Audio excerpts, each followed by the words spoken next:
ce qui a été refusé pour la légitime défense de Jacqueline Sauvage, c'est le critère d'immédiateté. Il faut que la réponse, si on peut appeler ça une réponse, soit immédiate. Sauf que nous, ce qu'on demande, c'est la reconnaissance d'un danger de mort permanent. Parce que quand on est violé, battu, victime de violence pendant 47 ans, la mort peut arriver à chaque instant. Et c'est ça que la justice n'a pas su reconnaître. Est-ce que ça ne risque pas, après cette décision, de justifier, je sais que ça va en faire bondir beaucoup, mais l'emploi de la violence face à la violence? Est-ce que ça n'est pas ça aussi le risque aujourd'hui?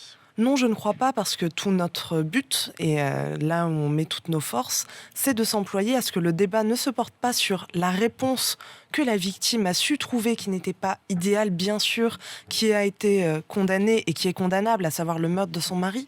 Oui, ça Mais reste inscrit d'ailleurs, on le bien précise, sûr, au casier c'est- judiciaire. Voilà, c'est une grâce, ça n'est pas une amnistie, et personne ne remet en cause le fait que Jacqueline Sauvage est coupable de meurtre. Par contre, la question que la société doit se poser, c'est comment et pourquoi, pendant 47 ans, un homme peut se comporter en agresseur, être un agresseur, violer, violenter sa femme et ses enfants. Parce qu'il y a l'état de sidération de la victime aussi qui Exactement. intervient. Mais sans qu'aucun service ne s'en rende compte, sans qu'aucune réponse sociale ne puisse être apportée à ça. Et c'est là-dessus que doit se porter le débat.